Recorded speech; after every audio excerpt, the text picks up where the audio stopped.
வணக்கம் நேர்களே, கற்க கசடர நிகழ்ச்சிக்கு உங்களை வரவேற்கிறோம். எப்பவுமே யாராவது ஒருத்தர் தெளிவாவும் கருத்தாவும் பேசினா நீ என்ன சட்டம் பேசுறியா அப்படின்னு கேட்பாங்க.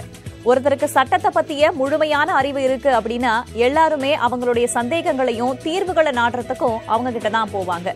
நீதித்துறையும் நீதிமன்றங்களும் இப்ப இல்லனா சட்டவிரோத செயல்களும் குற்றங்களும் ரொம்பவே அதிகரிச்சிருக்கும். இதெல்லாம் ஒரு பக்கம் இருந்தாலும் பல முக்கியமான தலைவர்கள் வரலாற்றுல நம்ம எடுத்து பார்த்தோம் அப்படின்னா அது மகாத்மா காந்தியாக இருந்தாலும், ஜவஹர்லால் நேருவாக இருந்தாலும், டாக்டர் அம்பேத்கராக இருந்தாலும் அனைவருமே சட்டம் பயின்றவர்கள் தான். அந்த வகையில இன்னைக்கு நாம சட்டத்துறை குறித்த படிப்புகள் குறித்தும் வேலை வாய்ப்புகள் குறித்தும் தான் பார்க்க போறோம். இந்தியா முழுவதுமே இந்த சட்டக்கல்லூரி தொடர்பாக படிப்புகள் அனைத்து இடங்கள்லயுமே இருக்கு.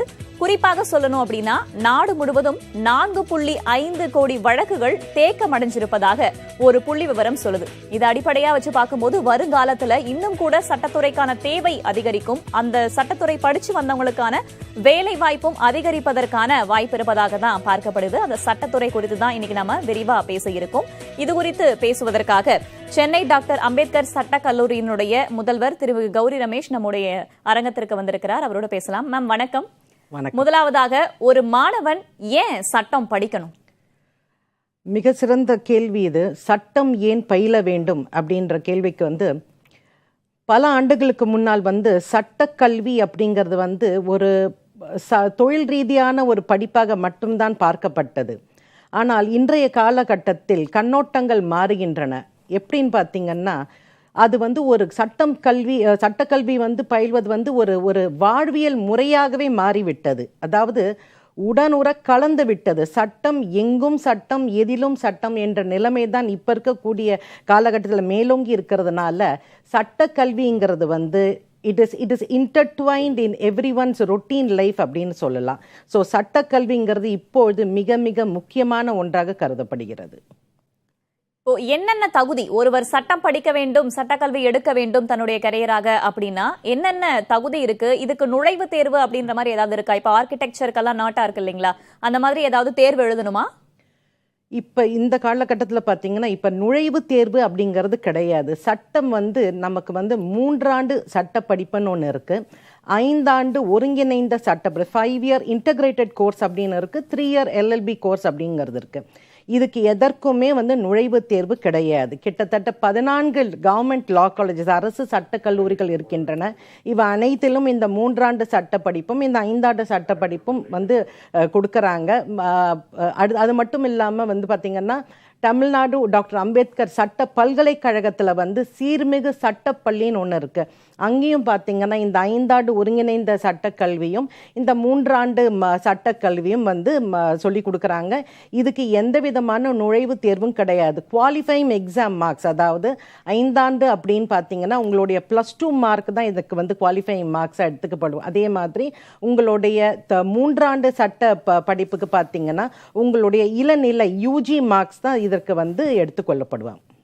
அப்ப 12ஆம் வகுப்பு மதிப்பெண் தேர்வின் அடிப்படையில எடுத்துக்கொள்வாங்க அப்படின்னா குறைந்தபட்சம் எவ்வளவு சதவிகித மதிப்பெண்கள் ஒரு மாணவர் பெற்றிருக்கணும், அல்லது கவுன்சிலிங் அடிப்படையில நடக்கும்? அதாவது அரசு சட்ட கல்லூரிகளில் பார்த்தீங்கன்னா உங்களுக்கு 3 ஆண்டு ஆகட்டும் அல்லது 5 ஆண்டு ஆகட்டும் பார்த்தீங்கன்னா உங்களுக்கு 45%, அது அதர்ஸ்க்கு 45%, பட்டியலின மக்களுக்கு 40%, மற்றவங்களுக்கு 45% குறைந்தபட்ச மதிப்பெண்களாக வைக்கப்பட்டிருக்காங்க. இப்ப முதுகலை படிக்கணும் அப்படின்னா அதற்கு என்னென்ன வாய்ப்புகள்லாம் இருக்கு? LLM, அதாவது முதுநிலை அந்த படிப்பை படிக்கணும் அப்படின்னா உங்களுக்கு ஃபர்ஸ்ட் BL முடிச்சிருக்கணும். BL முடிச்சுட்டு அதை LLBன்னு சொல்லுவோம். அந்த LLB முடிச்சுட்டு உங்களுடைய மதிப்பெண் தகுதி அதை பற்றின ஒரு இதில் பார்த்தீங்கன்னா உங்களுக்கு LLM நீங்க அப்ளை பண்ணலாம். இப்போ இளநிலையில இந்த சதவீத மதிப்பெண் எடுத்தாதான் முதுநிலை சேர முடியும் அப்படின்ற சூழல் இருக்கா? எவ்வளவு கண்டிப்பா இருக்கு. உங்களுக்கு BLல ஒரு கணிசமான தேர்வு மதிப்பெண்கள் பெற்றிருந்தால்தான் நீங்க LLM படிக்க முடியும். அதுக்கும் கட் ஆஃப் மார்க்ஸ் இருக்கு. அதுவும் ஸ்கூல் ஆஃப் எக்ஸலன்ஸ் சீர்மிகு பள்ளியிலையும் நிறைய பிரான்ச்சஸ் இருக்கு. அரசு சட்ட கல்லூரிகள், எல்லா சட்ட கல்லூரிகளும் LLM பிரான்ச்சஸ் இருக்கு. எல்லாத்துக்குமே பாத்தீங்கன்னா இந்த கட் ஆஃப் மார்க்ஸ் ரொம்ப அவசியமான ஒன்றாக கருதப்படுகிறது. இந்த கிளாட் தேர்வு பத்திலாம் சொல்லப்படுகிறதே, நுழைவுத் தேர்வு மாதிரி, அது எந்த மாதிரியான கல்லூரிகளுக்கு அந்த தேர்வு தேவைப்படுது? கிளாட் எக்ஸாம் அப்படிங்கிறது வந்து காமன் லா அட்மிஷன் டெஸ்ட்ங்கிறது வந்து பார்த்தீங்கன்னா உங்களுக்கு வந்து தேசிய சட்ட பள்ளிகள் நேஷனல் லா ஸ்கூல்ஸுக்கு தான் அது தேவைப்படுகிறது. அதாவது ஸ்ரீரங்கத்தில் இருக்கக்கூடிய நேஷனல் லா ஸ்கூல் அப்படிங்கிறது, நம்ம தமிழ்நாட்டில் அது ஒரு நேஷனல் லா ஸ்கூல் இருக்குது. அது மட்டுமல்லாமல் பல்வேறு மாநிலங்கள் இருக்கக்கூடிய நேஷனல் லா ஸ்கூல்ஸ்க்காக மட்டும்தான் அந்த கிளாட் எக்ஸாம் உடைய மார்க் வந்து தேவைப்படுகிறது. தமிழ்நாட்டின் அரசு சட்ட கல்விகளுக்கோ அல்லது சட்ட பல்கலைக்கழகத்தின் சீர்மிகு பள்ளிக்கோ கிளாட் எக்ஸாம்ங்கிறது வந்து ஒரு அவசியமான ஒன்றாக கருதப்படலை. இப்போ ஒருவேளை நான் வேற ஒரு கோர்ஸ் எடுத்துட்டு, இப்போ பிஏஓ பிஎஸ்சியோ வேற ஒரு கோர்ஸ் படிச்சுட்டு நான் சட்டம் பயிலணும் அப்படின்னு நினைக்கிறேன்னா எனக்கு இருக்கக்கூடிய வாய்ப்புகள்லாம் என்ன? கண்டிப்பாக அதுதான் அந்த 3 இயர்ஸ் கோர்ஸ் சொன்னேன் இல்லைங்களா, 3 ஆண்டு சட்டப்படிப்பு. அது வந்து நீங்கள் எந்த இளநிலை பட்டம் பெற்றிருந்தாலும், எனி யூஜி டிகிரி படிச்சிருந்தாலும் உங்களுக்கு அந்த 3 ஆண்டு சட்ட கல்வியை நீங்கள் வந்து பயிலலாம். இப்போ பிற மாநிலங்கள்லயும் இதே மாதிரி சட்ட கல்லூரிகள் இருக்கும் தானே? இப்போ அந்த மாநிலங்கள்ல போய் நம்ம படிக்கணும் அப்படின்னா அதுக்கு என்ன வழிமுறை? அதை நீங்கள் அந்த கல்லூரிகளில் போய் நீங்கள் சேரணும் அப்படின்னா அதுக்குண்டான அவங்களுக்கு அங்கே என்ட்ரன்ஸ் எக்ஸாம் இருந்துச்சுன்னா அதை எழுதணும். என்ட்ரன்ஸ் எக்ஸாம் இல்லை, மார்க்ஸ் +2 மார்க்ஸ் அடிப்படையில் தான் சேரணும் அப்படின்னா அவங்க அங்கே என்ன வச்சுருக்காங்களோ எலிஜிபிலிட்டி அதை நீங்கள் ஃபுல்ஃபில் பண்ணிங்கன்னா நீங்கள் அங்கே வந்து படிக்கலாம். அப்போ அந்த பல்கலைக்கழகத்தில் போய் சேரணும்னா அங்கே ஒரு என்ட்ரன்ஸ் எக்ஸாம் எழுதி அதன் மூலமாக சேரலாம். இப்ப தமிழகத்தை பொறுத்த வரைக்கும் மாணவர்களுக்கான ஆர்வம் அப்படின்றது சட்டத்துறை மீது எப்படி இருக்கு? கடந்த ஆண்டுகள்ல மாணவர் சேர்க்கை எப்படி இருந்திருக்கு, ஒப்பிட முடியுமா? கண்டிப்பா.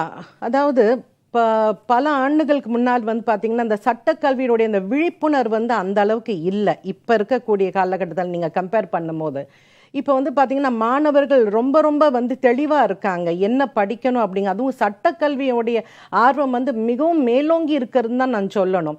அதாவது அது ஒரு உதாரணம், சிறந்த உதாரணம் என்ன அப்படின்னு பார்த்தீங்கன்னா, நீங்கள் இந்த 3 ஆண்டு சட்ட படிப்பு அப்படிங்கிறது வந்து பார்த்தீங்கன்னா கிட்டத்தட்ட ஒரு கடந்த 10 ஆண்டுகளில் பார்த்தீங்கன்னா எல்லா என்ஜினியர்ஸ் 50% ஆஃப் என்ஜினியர்ஸ் தான் வந்து அதுக்கு அப்ளை பண்ணியிருக்காங்க.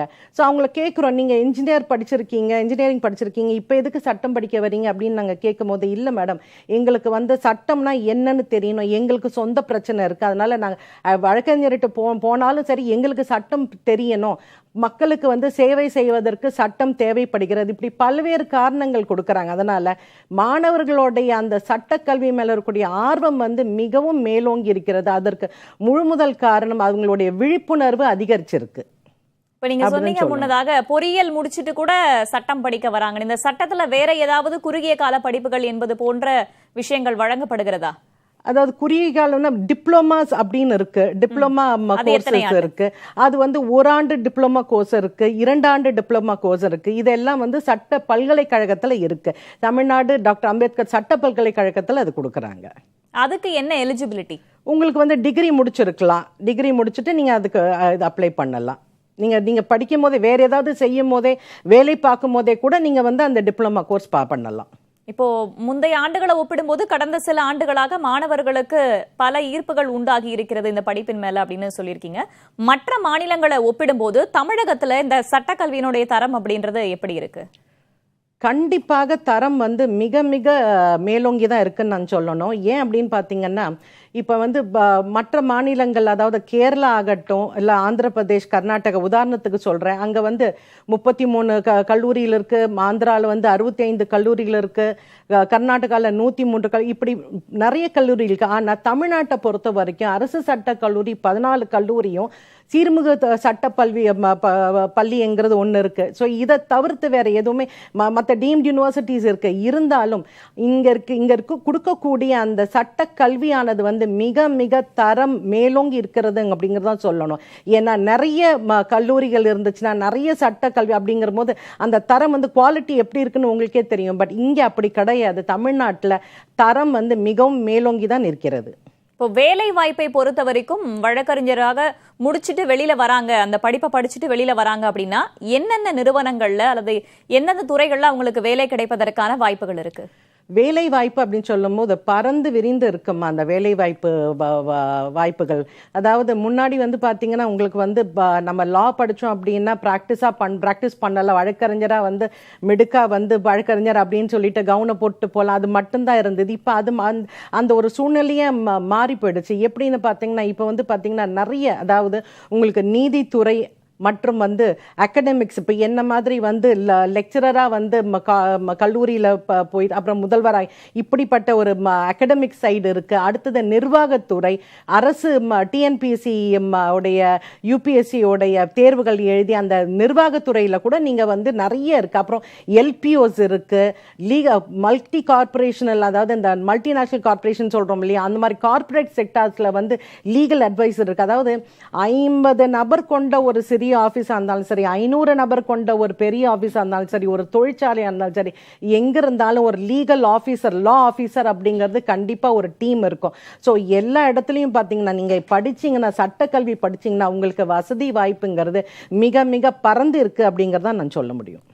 இப்போ அரசு வேலை என்னென்னலாம் வழங்கப்படுது, அதற்கான தகுதிகள் என்னவாக நிர்ணயிக்கப்பட்டிருக்கு? இப்போ அரசு வேலையாக தான் நான் ஏற்கனவே சொன்ன மாதிரி நான் 3 வகையாக பிரிப்பேன். ஒன்று வந்து பார்த்தீங்கன்னா நீதித்துறை. அந்த நீதித்துறை அப்படின்னு பார்க்கும்போது உங்களுக்கு எந்த ஒரு, அது பிஏ எல்எல்பி ஆகட்டும், இல்லை வந்து 3 இயர்ஸ் கோர்ஸ் எல்எல்பி ஆகட்டும், அதை படித்து முடித்த உடனே பார்த்தீங்கன்னா உங்களுக்கு வந்து நீங்கள் வந்து டிஎன்பிஎஸ்சி, அதாவது தமிழ்நாடு அரசு பணியாளர் தேர்வாணையம் வந்து நிறைய தேர்வுகள் இருக்குது. அதில் வந்து ஏபிபி அப்படிங்கிறது ஃபர்ஸ்ட் சொல்லலாம். படித்த உடனே எல்எல்பி படித்த உடனே, லா முடித்த உடனே நீங்கள் போய் எழுதக்கூடிய ஒரு பரீட்சை வந்து அசிஸ்டன்ட் பப்ளிக் ப்ராசிக்யூட்டர் அப்படிங்கிற ஒரு தேர்வு இருக்குது. அதுக்கப்புறம் பார்த்தீங்கன்னா உங்களுக்கு சிவில் ஜட்ஜ், நேரடியாகவே சிவில் ஜட்ஜ் ஆகக்கூடிய ஒரு தேர்வுகள் இருக்குது. இது எல்லாமே வந்து பார்த்தீங்கன்னா, அது மட்டும் இல்லாமல் பல்வேறு துறைகள், அதாவது நீங்கள் வந்து தலைமைச் செயலகத்தில் இருக்கக்கூடிய சட்டத்துறை ஆகட்டும், தொழிலாளர் நலத்துறை ஆகட்டும், இந்து அறநிலைத்துறை ஆகட்டும், இது எல்லாத்துலேயுமே உங்களுக்கு வெவ்வேறு lot of postings are there and which has been conducted by the Tamil Nadu Public Service Commission. பலதரப்பட்ட அரசு வேலை வாய்ப்புகள் இருக்கு.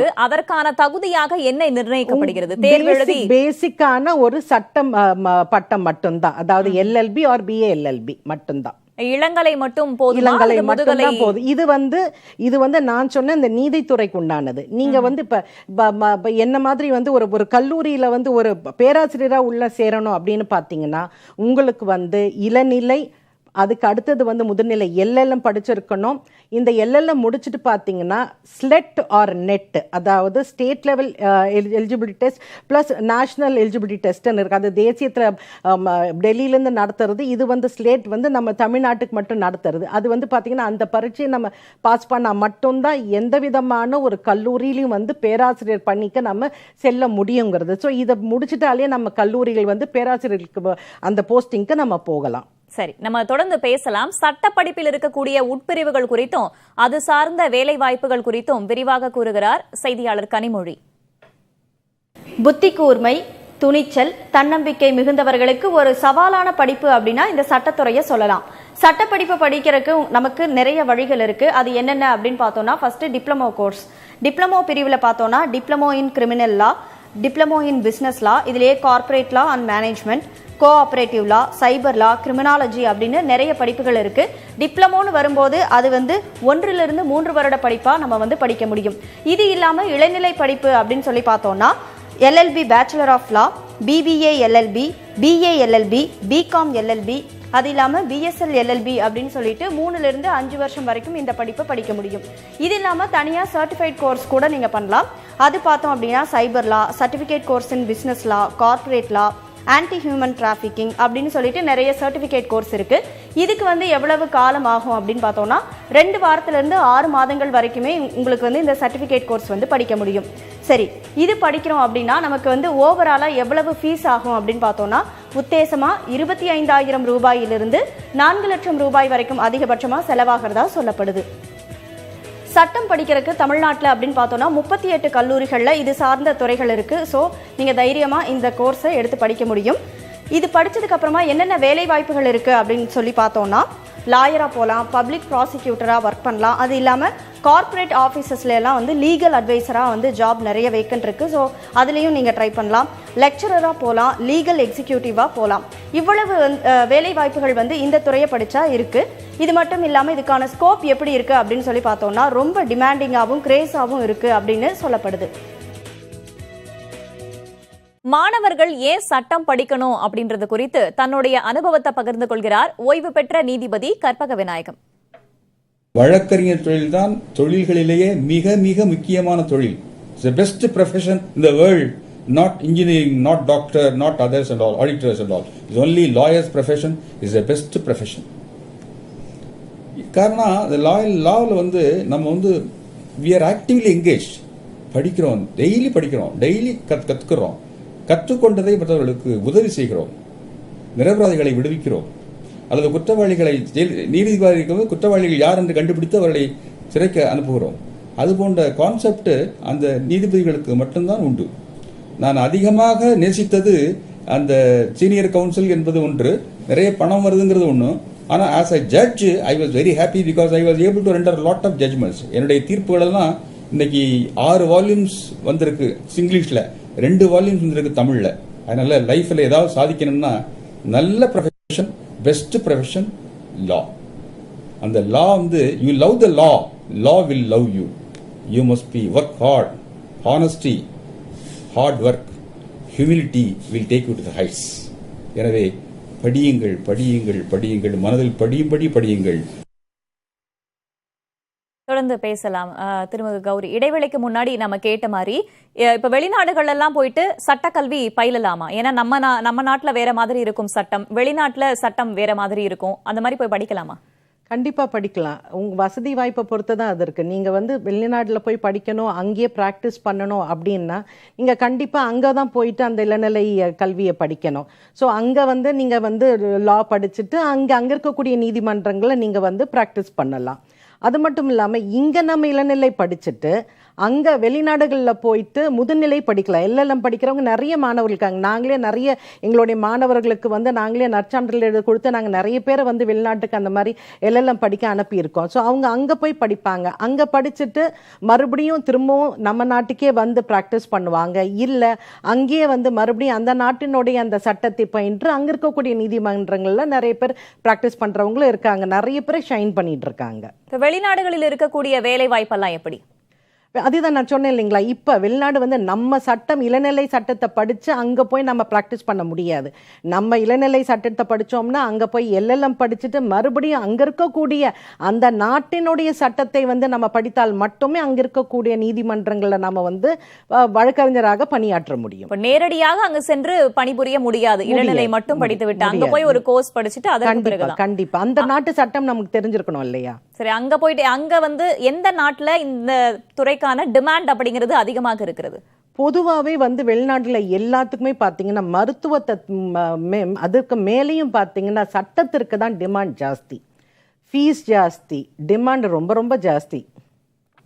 சரி, சமூக வலைதளங்கள் மூலமாக மாணவர்களும் நம்ம கிட்ட சில கேள்விகளை முன் வச்சிருக்காங்க. அந்த கேள்விகளை இப்ப பார்க்கலாம்.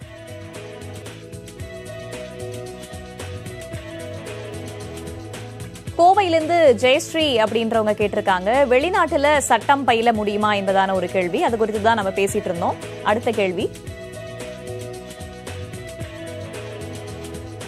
புதுவையிலிருந்து பார்த்திபன் அப்படின்றவர் கேட்டிருக்காரு, எத்தனை ஆண்டுகள் ஜூனியராக பயிற்சி பெறுவது அவசியம், அதற்கு வரையறை இருக்கா அப்படின்னு கேட்டிருக்காரு. மேம், உங்களுடைய பதில். ஜூனியராக பயிற்சி பெறுவதற்கு எந்த வரையறையும் இல்லை. ஏன்னா கல்வி பயில்வதற்கு வந்து யாருமே எல்லை கோடு வந்து நிர்ணயிக்கவே முடியாது. படிக்க படிக்க தான் வந்து அறிவு விருத்தியாகும். அதே போல ஜூனியரா வந்து இத்தனை ஆண்டுகள் தான் பயிற்சி பெறணும் அப்படின்ற எந்த வரையறையும் கிடையவே கிடையாது.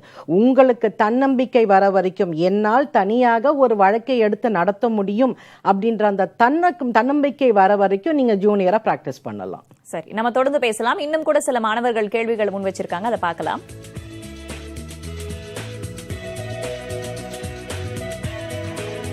புதுக்கோட்டையிலிருந்து அர்ஜுன் அப்படின்றவர் கேட்டிருக்காரு, எந்த வயதிலும் சட்டம் பயிலலாமா, வயது வரம்பு இருக்கா அப்படின்னு கேட்டிருக்காரு. இன்னொரு கேள்வியையும் பார்த்திடலாம்.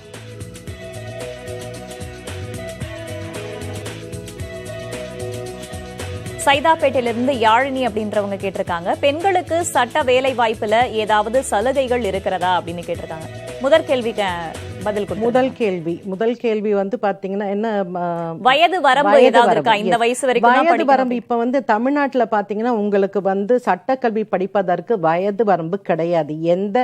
எந்த வயதிலும் நீங்கள் வந்து 5 ஆண்டோ அல்லது 3 ஆண்டு சட்ட படிப்பு பயிலலாம். அதற்கு வயது வரம்பு வரையறை கிடையாது. இது முதல் கேள்விக்கு உண்டானது. இரண்டாம் கேள்வி வந்து பாத்தீங்கன்னா பெண்களுக்கு பாத்தீங்கன்னா இப்ப வந்து நான் அதை முக்கியமா ஒண்ணு சொல்லணும். இப்ப இந்த காலகட்டத்தில் அதாவது பல ஆண்டுகளுக்கு முன்னாடி பெண்களை வந்து சட்டம் பயில அனுப்பவங்க வந்து பேரண்ட்ஸ் வந்து ரொம்ப பயப்பட்டாங்க. ஐயோ, கல்லூரியில் போய் என் பொண்ணு என்ன பண்ணும் அப்படின்னு. என்கிட்டயே நிறைய பேரண்ட்ஸ் வந்து அட்மிஷன் வரும்போது என் பொண்ணுக்கு ஒன்றும் தெரியாதுமா, பேச தெரியாது அப்படின்லாம் சொல்லியிருக்காங்க. நான் கிளியராக சொல்லுவேன் நான், அதாவது நீங்கள் சட்டக்கல்லூரிக்கு வந்தாலே அந்த பெண் நல்ல ஒரு வழக்கறிஞராக வெளியில் செல்வாள். அப்படி இருக்கும்போது பார்த்தீங்கன்னா இப்போ காலகட்டத்தில் பேரண்ட்ஸ் வந்து எங்கேயோ தமிழ்நாட்டில் ஒரு கோடியில் இருந்தாலும் சரி, ஒரு ஃபார் எக்ஸாம்பிள் வந்து திருநெல்வேலியில் இருக்காங்கன்னு வச்சுங்க, அவங்க இங்கே நம்ம சென்னையில் இருக்கக்கூடிய கல்லூரிக்கு வந்து அட்மிஷனுக்கு வருவாங்க. நான் கேட்பேன், அங்கேயே ஒரு கல்லூரி இருக்கே, நீங்கள் அதை விட்டுட்டு இவ்வளோ தூரம் கொண்டு வந்து ஒரு பெண் பிள்ளையை நீங்கள் சேர்க்கணும்னு நினைக்கிறீங்களே ஏன் அப்படின்னு நான் கேட்பேன். அதுக்கு அவங்க சொல்லுவாங்க, இல்லை, பாரம்பரியமிக்க ஒரு சென்னை சட்டக்கல்லூரியில் என் பெண் படிக்க வேண்டும், என் மகள் படிக்க வேண்டும் அப்படிங்கிறதுக்காக என்னுடைய ஊர்லேயே இருக்கக்கூடிய கல்லூரி இல்லைன்னா இருக்கு அப்படின்னா கூட நான் இந்த கல்லூரியில் வந்து படிக்க வைக்கிறேன், அது என்னுடைய விருப்பம், என்னுடைய மகளுடைய விருப்பம் அப்படின்னு பல பெற்றோர்கள் சொல்லியிருக்கிறத கேட்டிருக்கேன். ஸோ அதுவும் சந்தோஷம். எப்படின்னு பார்த்தீங்கன்னா பெற்றோர்களுடைய கண்ணோட்டம் வந்து மாறி இருக்கிறது. சட்டக்கல்வியோடைய அந்த விழிப்புணர்வு வந்து இப்போ வந்து டோட்டலாக எல்லாருக்குமே வந்துடுச்சு. ஸோ அதனால் பெண் பிள்ளைகள் வந்து சட்டம் படிக்கணும். இப்போ பார்த்தீங்கன்னா ஸ்டாட்டிஸ்டிக்ஸ் சொல்கிறேன் பாருங்க, பல ஆண்டுகளுக்கு முன்னாடி வந்து 1/3 தான் மாணவிகள் இருப்பாங்க, இப்போ 1/3 மாணவர்கள் இருக்காங்க. எல்லாருமே வந்து மாணவிகள் தான். பெண் பிள்ளைகள் நிறைய பேர் படிக்க வராங்க. இப்போ இங்கே நம்ம தமிழ்நாட்டிலே எடுத்துங்களேன், 14 அரசு சட்டக்கல்லூரி இருக்கு. 14 அரசு சட்டக்கல்லூரி, 9 அரசு சட்டக்கல்லூரிகளில் முதல்வர்கள் வந்து பெண்கள். அத்தனை சட்டக்கல்லூரிகளும் வந்து பேராசிரியர் இருக்காங்க. பேராசிரியர்களும் 75% மேல் வந்து பெண்கள் தான் பேராசிரியர்கள் இருக்காங்க. ஸோ அந்த அளவுக்கு பெண் பிள்ளைகளுக்கு வந்து பார்த்தீங்கன்னா ஒரு விழிப்புணர்வு வந்தாச்சு. அது மட்டும் இல்லாமல் அவங்களுக்கு நிறைய வேலை வாய்ப்பும் காத்துக்கிட்டு இருக்கு.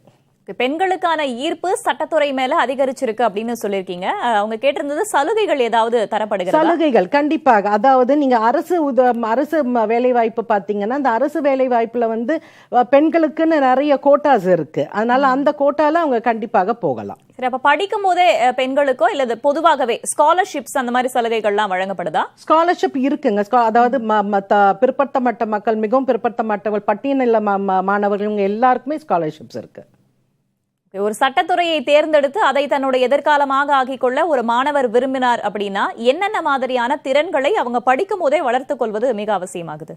அதாவது இப்ப நீங்க வந்து 4 பிரான்ச்சஸ் இருக்குன்னு சொன்னேன் நான் சட்ட பல்கலைக்கழகத்தில். உங்களுடைய அந்த பைட்லேயே பார்த்துருப்பீங்க. அதுல வந்து BCom, LLB, BA LLB, BBA LLB, பிசிஎல்எல்பின்லாம் இருக்கு. அப்போ நீங்கள் அந்த மாதிரியான ஒரு பிரான்ச்சில் போகணும்னு விருப்பப்பட்டீங்கன்னா உங்களுடைய 10th, அதாவது +1 +2ல எந்த சப்ஜெக்டை நீங்கள் தேர்ந்தெடுக்கணும்னு நீங்கள் முடிவு பண்ணிக்கோங்க. அதனால காமர்ஸ் எடுக்கணுமா, இல்லை கம்ப்யூட்டர் சயின்ஸ் எடுக்கணுமா, இல்லை நாங்கள் வந்து எந்த ஒரு பிரான்ச் எடுத்தாலும் நீங்கள் பிஏ எல்எல்பி போகலாம், பிபிஏ எல்எல்பி போகலாம். ஸோ அதனால் அந்த ஒரு சாய்ஸை வந்து நீங்கள் வந்து +1 படிக்கும் போதே நீங்கள் எடுத்துக்கணும். ஸோ அதுதான் அந்த மாதிரியான ஒரு சாய்ஸ் நீங்கள் எடுத்துக்க வேண்டியிருக்கும். இப்போ பொதுவாக 12ஆம் வகுப்பு 11ஆம் வகுப்பு படிக்கும் போது மெடிக்கல் மேல ரொம்ப ஆர்வம் இருந்தா அவங்க மருத்துவத்துறையை நோக்கி போவாங்க. இந்த மாதிரி சட்டத்துறையை தேர்ந்தெடுப்பவர்கள் எந்த மாதிரியான படிப்பு மேல ஆர்வம் இருந்தா நமக்கு இந்த சட்டத்துறை சரியாக இருக்கும் அப்படின்னு நினைக்கலாம்? எந்த துறைங்கிறதே இல்லாம எந்த ஒரு சப்ஜெக்டை நீங்க படிச்சாலும் நீங்க சட்டம் வந்து புதுசாக தான் படிக்க போறீங்க. அது உங்களுக்கு வந்து ஈஸியாக தான் இருக்கும். உங்களுக்கு அந்த நோக்கம், அந்த இன்ட்ரெஸ்ட் தான் தேவை. நீங்கள் வந்து பயாலஜி எடுத்தாலும் சரி, இல்லை காமர்ஸ் எடுத்தாலும் சரி, இல்லை கம்ப்யூட்டர் சயின்ஸ் எடுத்தாலும் சரி, எதை எடுத்தாலும் சட்டம் பயிலலாம். கண்டிப்பாக நீங்கள் அதற்கு வந்து you will shine in that subject. படிச்சு முடிச்சுட்டு சட்ட கல்லூரியிலேயோ அல்லது சட்ட பள்ளியிலேயோ பேராசிரியர் ஆகணும் அப்படின்னா அதற்கு என்ன தகுதியாக நிர்ணயிக்கப்பட்டிருக்கு? அதான் நீங்கள் வந்து இப்போ வந்து ஒரு இளநிலை அதாவது பிஎல் படிச்சிருக்கணும், அதுக்கப்புறம் எல்எல்எம் முடிச்சிருக்கணும். எல்எல்எம்ல வந்து குறைந்தபட்சம் 55% 55% மார்க்ஸ் எடுத்திருக்கணும். அதுக்கப்புறம் அந்த SLET or NET exam pass பண்ணியிருக்கணும். அதை பாஸ் பண்ணால் மட்டும்தான் உங்களுக்கு வந்து கல்லூரிகளில் வந்து பேராசிரியருடைய அந்த வேலைக்கு நீங்கள் போகலாம். அதற்கு மேல் இப்போ இருக்கக்கூடிய காலகட்டத்தில் பிஹெச்டி கண்டிப்பாக வேணும் அப்படின்னு சொல்கிறாங்க. ஸோ பிஹெச்டி டாக்டரேட் அதையும் படிச்சிருக்கணும். சட்டத்துறையை பொறுத்த வரைக்கும், சட்ட படிப்புகளை பொறுத்த வரைக்கும் உச்சம் அப்படின்னா என்ன? சட்ட கல்வியை பொறுத்த வரைக்கும், சட்ட கல்வியை பொறுத்த வரைக்கும் நீங்க உச்சம் அப்படின்னு சொல்லும் போது பல்வேறு துறைகள் இருக்குமா. நீங்க வந்து இப்ப கல்வித்துறை அகடமிக் சைடு அப்படின்னு எடுத்துன்னு பாத்தீங்கன்னா உங்களுக்கு வந்து துணைவேந்தர் பதவி அப்படிங்கிறது இருக்கு. நீங்க வந்து இந்த நீதித்துறை எடுத்துக்கிட்டீங்கன்னா நீதிபதி பதவி அப்படிங்கிறது இருக்கு. நிர்வாகத்துறை எடுத்துக்கிட்டீங்கன்னா அதுல நான் ஏற்கனவே சொன்ன மாதிரி நீங்க வந்து இப்ப இருக்கக்கூடிய அந்த சிவில் சர்வீஸ் எக்ஸாம்லாம் பாத்தீங்கன்னா சட்டம்ங்கிறது வந்து ரொம்ப ரொம்ப இன்றியமையான ஒரு சப்ஜெக்டா இருக்கு. அந்த சட்டத்தை ரொம்ப படிச்சு நீங்க வந்து குரூப் 1 எக்ஸாம்ஸ், நீங்க வந்து ஐஏஎஸ் ஐபிஎஸ் ஆஃபீஸர் இந்த மாதிரி எல்லாம் ஆகலாம். ஸோ அது ஒவ்வொரு அவென்யூலும் ஒவ்வொரு உச்சம் இருக்குமா. இப்ப படிச்சு முடிச்சுட்டு வெளியில வராங்க, ஏதோ ஒரு செக்டார்ல அவங்க வேலை செய்ய போறாங்க அப்படின்னா அடிப்படை சம்பளமாக எவ்வளவுல இருந்து ஆரம்பிக்கிறதுக்கான வாய்ப்புகள் இருக்கு? நான் ஏற்கனவே சொன்ன மாதிரி ஒவ்வொரு துறையிலையும் அது வந்து வேறுபடும். நீங்கள் வந்து நீதித்துறைக்கு போனீங்கன்னா அதனுடைய ஆரம்ப ஊதியம் வந்து வேறுபடும். பல்கலைக்கழகங்கள் கல்லூரிகளுக்கு போனீங்கன்னா அதனுடைய ஆரம்ப சம்பளம் வந்து வேறுபடும். ஒவ்வொரு துறைக்கும் வேறுபடும். அது இப்ப படிப்பதற்கு அந்த 5 ஆண்டு காலம் முடிப்பதற்குள்ள எவ்வளவு செலவாகும் ஒரு மாணவர் இந்த துறையை தேர்ந்தெடுக்கும் போது? நீங்க அரசு கல்லூரி அப்படின்னு எடுத்துக்கிட்டீங்கனாலே வந்து பாத்தீங்கன்னா குறைஞ்சபட்சம் வந்து நான் சொல்றது அதிகபட்சம் அப்படின்னு பாத்தீங்கன்னா 5000 ரூபாய்க்குள்ள நீங்க வந்து உங்களுடைய சட்டப்படிப்பை முடிக்கலாம். அதிகபட்சம் நான் சொல்றேன் நான் அரசு சட்ட கல்லூரியில. இது வந்து பாத்தீங்கன்னா சீர்மிகு சட்ட பள்ளியில வந்து பாத்தீங்கன்னா ஒரு வருடத்துக்கு குறைஞ்சபட்சம் 60,000 வந்து 70,000 வரைக்கும் ஆகும் ஒரு வருஷத்துக்கு. இப்போ போட்டித் தேர்வுகளுக்கு வேளாண்மை துறை மிகவும் உதவுவதாக முன்னதாக கற்க கசடர நிகழ்ச்சியிலேயே வந்து அதோடைய துணைவேந்தர் சொல்லியிருந்தார், கோவை வேளாண் பல்கலைக்கழகத்துடைய. இந்த சட்டத்துறையை பொறுத்த வரைக்கும் எந்த அளவுக்கு உதவிகரமாக இருக்கும்? மிகவும் உதவிகரமா இருக்கும். நான் ஏற்கனவே சொன்ன மாதிரி உங்களுடைய சிவில் சர்வீசஸ், போட்டி தேர்வாணைகள், இந்த டிஎன்பிசி எக்ஸாம்ஸ், இது எல்லாத்துக்குமே சட்டம் வந்து கம்பல்சரியான ஒரு சப்ஜெக்டா இருக்கு. அந்த சட்டம் பயின்றா மிக மிக ஈஸியா இருக்கும் உங்களுடைய அந்த போட்டி தேர்வுகள்லாம் நீங்க எழுதணும் அப்படின்னா. எங்களுடைய அரங்கத்துக்கு வந்து சட்டத்துறை அதனுடைய சார்ந்த படிப்புகள் தொடர்பாக பல்வேறு விதமான விளக்கங்களை வழங்கியமைக்கு நன்றி திருமிகு கௌரி ரமேஷ். நன்றி. இந்த சூழ்நிலையில வந்து எனக்கு இந்த வாய்ப்பு அளித்த துணைவேந்தர், சட்ட பல்கலைக்கழக துணைவேந்தர் பேராசிரியர் முனைவர் சந்தோஷ்குமார் ஐயா அவர்களுக்கும், எங்களுடைய சட்டக்கல்வி இயக்குனர் பேராசிரியர் டாக்டர் சொக்கலிங்கம் ஐயா அவர்களுக்கும், தமிழ்நாடு அரசுக்கும் நன்றிகள். இந்த தொலைக்காட்சி புதிய தலைமுறை இப்போ எப்பேற்பட்ட ஒரு நல்ல ஒரு மாணவர்களுக்கு கல்விசார் நிகழ்ச்சியை நடத்துவதற்கு என்னுடைய பாராட்டு. நிச்சயமாக உங்களுடைய வாழ்த்துக்களுக்கு மிக்க நன்றி. நாளை மீன்வளத்துறை சார்ந்த படிப்புகளும் அதில் இருக்கும் வேலை வாய்ப்புகள் குறித்தும் விரிவாக பார்க்க இருக்கிறோம். இணைந்திருங்கள் புதிய தலைமுறையோடு.